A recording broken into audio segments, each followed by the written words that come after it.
নমস্কার বন্ধুরা, সেবিকা রান্নাঘরে আপনাদের সকলকেই স্বাগত। আজকে আমি গিলে আর মেটে নিয়েছি। আজকে গিলে আর মেটে দিয়ে আপনাদের একটা দারুণ স্বাদের রেসিপি করে দেখাবো। আমি কেটে পরিষ্কার করে ধুয়ে নিয়ে চলে এসেছি। আপনারা পুরো ভিডিওটাই দেখতে থাকুন। চলুন তাহলে রান্নাটা শুরু করি। আমি এবার মশলাগুলো বেটে নেব। রসুন, আদা আর এর মধ্যে আমি লাল কাঁচা লঙ্কা আর ধনে ভিনিগারে ভিজিয়ে রেখেছি, বেটে নেব। প্রথমে আমি আদাটা বেটে নিই।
আমার মশলাগুলো সব বাটা হয়ে গেছে। এবার উনুনটা ধরিয়ে রান্নাটা শুরু করি। আপনারা পুরো ভিডিওটাই দেখতে থাকুন।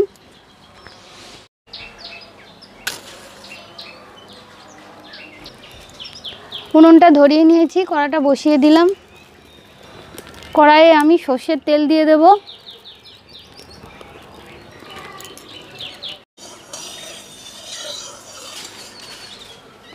তেল গরম হয়ে গেছে। আমি একটা তেজপাতা, দুটো এলাচ, দুটো লবঙ্গ, দারচিনি, অল্প জিরে আমি তেলে ফোড়ন দিয়ে দেব।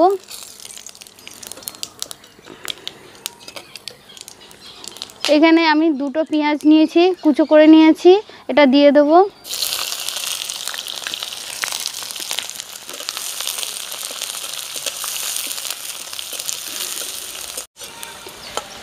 পেঁয়াজটা লাল লাল করে ভাজা হয়ে গেছে। এর মধ্যে আমি 1 চামচ আদা বাটা আর 1 চামচ রসুন বাটা দিয়ে দেবো।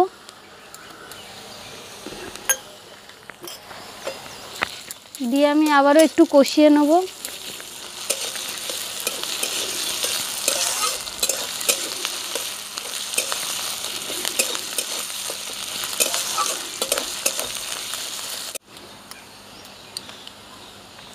স্বাদ মতো নুন,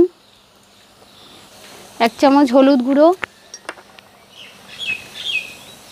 1 চামচ কাশ্মীরি লঙ্কার গুঁড়ো, আবার একটু ভালো করে কষিয়ে নেব।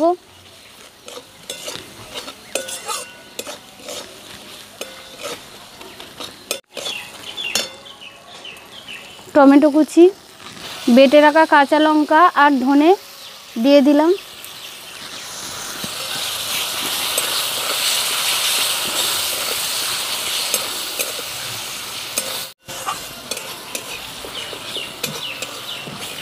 মশলাটা ভালো করে কষানো হয়ে গেছে। এর মধ্যে আমি গিলে আর মেটেটা দিয়ে দেব। 1-2 কুচি মাংসও আছে এর মধ্যে।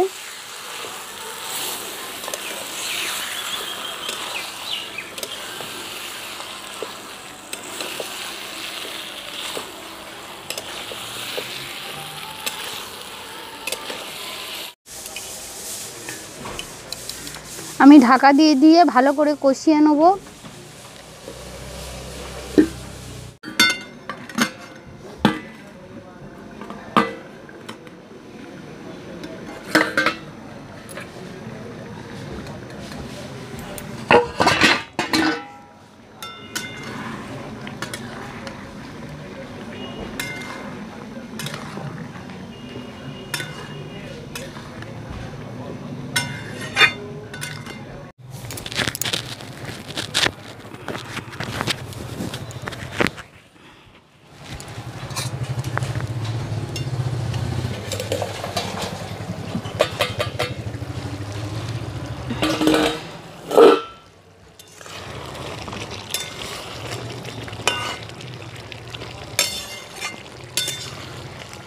ঢাকা দিয়ে কষাতে কষাতে দেখুন মাংসগুলো প্রায় সিদ্ধ হয়ে গেছে, গিলেগুলোও সিদ্ধ হয়ে গেছে। মেটে তো নরম, কতটা জল ছেড়েছে দেখুন।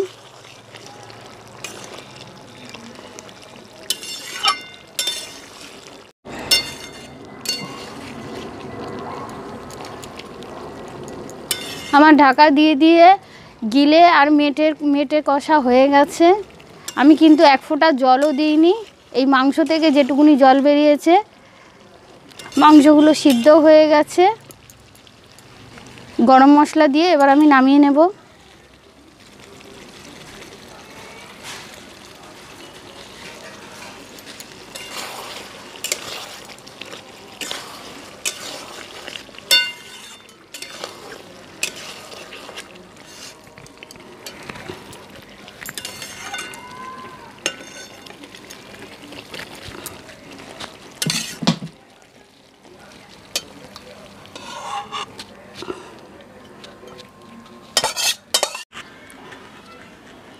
আপনারা সব সময় তো মাংসর তরকারি খান, একবার এরকম গিলে আর মেটে কষা করে খাবেন, মাংসর কথাই ভুলে যাবেন।